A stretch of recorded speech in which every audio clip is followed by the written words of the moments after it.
आज विज्ञान की वजह से हम सब यह जानते हैं कि धरती गोल है और वह सूरज से एक निश्चित दूरी पर घूमती है। आधुनिक विज्ञान के अनुसार यह सिद्धांत निकोलस कोपर्निकस ने दिया था, मगर इस बात को कम ही लोग जानते हैं कि निकोलस कोपर्निकस से लगभग 1000 साल पहले ही भारतीय खगोल शास्त्री आर्यभट्ट ने यह खोज कर ली थी।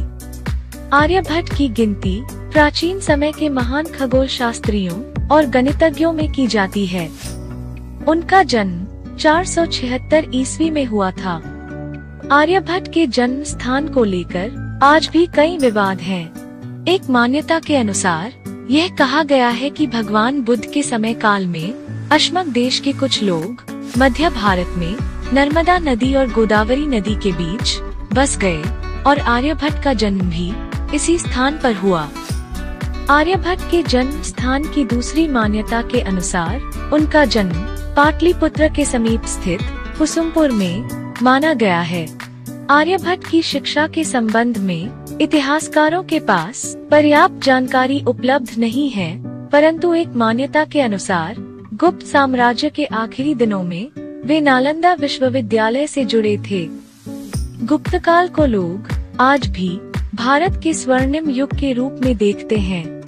उस समय भारत ने साहित्य, कला और विज्ञान के क्षेत्रों में अभूतपूर्व प्रगति की। ऐसा कहा जाता है कि मगध स्थित नालंदा विश्वविद्यालय ज्ञान दान का प्रमुख और प्रसिद्ध केंद्र था। देश विदेश से विद्यार्थी ज्ञानार्जन के लिए यहाँ आते थे। नालंदा विश्वविद्यालय में खगोल शास्त्र के अध्ययन के लिए एक विशेष विभाग था। एक प्राचीन श्लोक के अनुसार आर्यभट्ट नालंदा विश्वविद्यालय के कुलपति यानी चांसलर भी थे। आर्यभट्ट का मानना था कि पृथ्वी का आकार गोल है और वह अपनी धुरी पर घूमती है और इसी वजह से दिन और रात का अस्तित्व है।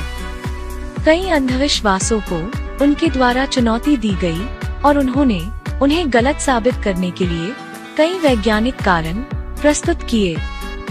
हिंदू मान्यता के अनुसार राहु नामक ग्रह द्वारा सूर्य या चंद्रमा को निगल जाने के कारण सूर्य ग्रहण या चंद्र ग्रहण होते हैं। आर्यभट्ट ने इस धारणा को गलत सिद्ध किया और उन्होंने सूर्य ग्रहण एवं चंद्र ग्रहण का वैज्ञानिक ढंग से वर्णन किया। उन्होंने बताया कि चंद्रमा एवं अन्य ग्रह सूर्य के प्रकाश के परावर्तित होने के कारण प्रकाशमान होते हैं और वास्तव में उनका अपना कोई प्रकाश नहीं होता। आर्यभट्ट ने यह भी स्पष्ट किया कि ग्रहण या तो पृथ्वी पर पड़ने वाली छाया है या पृथ्वी की ही छाया है। आर्यभट्ट ने पृथ्वी की एक परिक्रमा का बिल्कुल उचित समय ज्ञात किया। यह अपने अक्ष पर घूमते हुए सूर्य की परिक्रमा प्रतिदिन 24 घंटों में नहीं बल्कि 23 घंटे 56 मिनट और 4.1 सेकंड में पूरी कर लेती है। इस प्रकार हमारे एक साल में 365 दिन 6 घंटे 12 मिनट और 30 सेकंड होते हैं।